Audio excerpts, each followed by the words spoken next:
About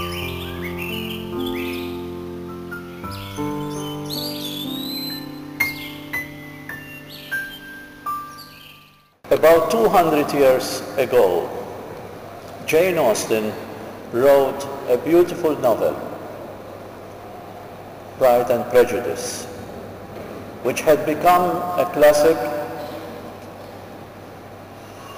in the English literature and the world literature, we might say, and also as a movie and as a TV epic. Jane Austen spoke about two figures in his lifetime at the time. He spoke of a Mr. Darcy, who was coming from high society, very powerful, very rich, who fell in love with a peasant girl, Elizabeth. And because of the money and the power he had, Mr. Darcy thought that it was very easy for him to conquer the love of Elizabeth. But when he proposed to her, she flatly refused, and he was humiliated. And so he found out that the money and the power he had was not enough to conquer the love of his beloved. And so it took the whole novel to come to a second proposal by Mr. Darcy to Elizabeth. And this time, after she had trained him and showed him what love means. And love is not money, and love is not power, love is not status of whatever you are, but love is something deeper. And love is also painful, and you need to be humble yourself to conquer love and to live the life of love. In the second proposal, then Elizabeth accepted the hand of Mr. Darcy. Today, in the Word of God, we have a similar incident when Jesus showed Peter the way of love. Peter, who we have seen last week, is the one who speaks a lot, who loves a lot, but yet he does not know exactly who Jesus was and what it does mean to be a disciple of Christ when he heard Christ telling him that he must go through Calvary, through passion, through the humiliation of Jerusalem that he was facing. He opposed him, and Jesus rebuked him, and he said, "Go away from me." Last Sunday we saw him telling him, "You are blessed, you are a happy man, because you are saying that I am the Son of Man." This time he said, "Go away from me, because you are speaking like a man and like the evil one." And so you see the difference between last week and today. But this was Peter. And we are in Peter because we too, we think we are disciples of Christ. We think that we love God, yes, and we say we love God and we love Christ and we want to follow Christ by all means, but when it comes to the cross, when it comes to carrying the cross, we find difficulty. We find difficulty in forgiving. We find giving in understanding what is true love, that we need to give ourselves to others, to be humble, as Elizabeth tried to teach Mr. Darcy in the novel of Jane Austen. And so we find difficulty in living truly the discipleship of Christ.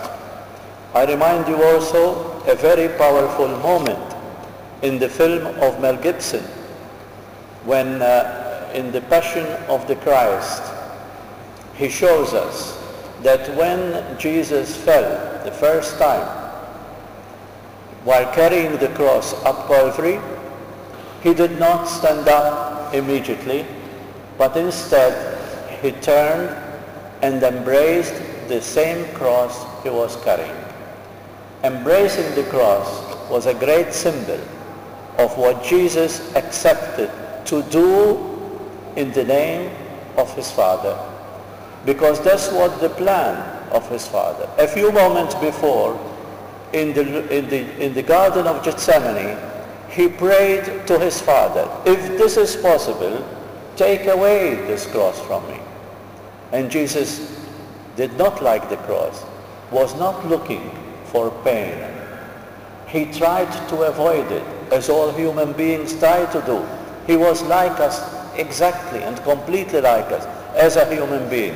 He tried to evade the cross. He tried to go away from it.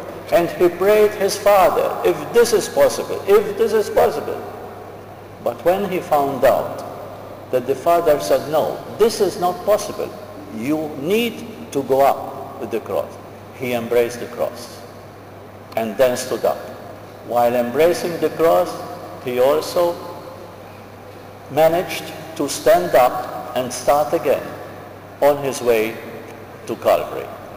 This is a lesson for us.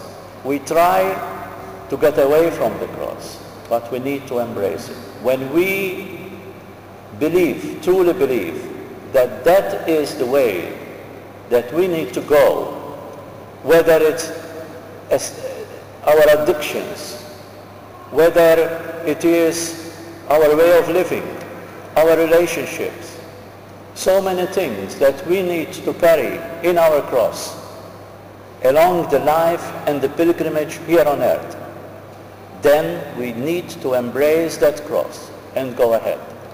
While hearing the first reading today, I remember the life of St. Augustine, who we are celebrating his feast today. Today is the feast of St. Augustine, the great saint who has given us so much of his life, of his personal experience, especially writing the confessions, his own confessions and way of living, and then in the books and so many writings and insights that he put, that someone said it is the hard disk of the Catholic Church, because through it we have almost all the doubts and difficulties that the Church theologically finds and answers. In the first reading, Jeremiah was lamenting to God, you have seduced me, Lord, and I have let myself be seduced. That is exactly a phrase, a sentence that very often St. Augustine used to say, because he felt that he was seduced by the love of God, but then eventually he freely accepted to go ahead and find God in his life. But it was a constant battle for him, especially his difficulties with sexuality, with his sex, with his body, especially in his relationships with friends, and in his doubts and in his ups and downs of life. St. Augustine fought all his life, but then finding that he had to carry the cross, he had to go up, as Jesus did go up to Jerusalem, then yes, he accepted to live according to what God is calling him to do. Today, now, in a few moments' time, we are going to baptize Betsy Grace. She is a baby now. Her parents will show him the way to find the love of God. The way, a Christian way of living is not an easy way of living. We need to carry the cross, but we need to accept it as Christ did, so that we too will live our baptism and our call to be Christians. While we baptize Betsy Grace, let's remember our own baptism too. Let's remember our crosses. We all have crosses. There is no one here present or in the world, so to say, that he can truly say, I have no cross to carry. No, we all have our crosses. Different ages, different times of our pilgrimage here on earth, we always have a cross to carry. But let's embrace it as Christ embraced it and carry on with our life so that we truly become Christ's disciples.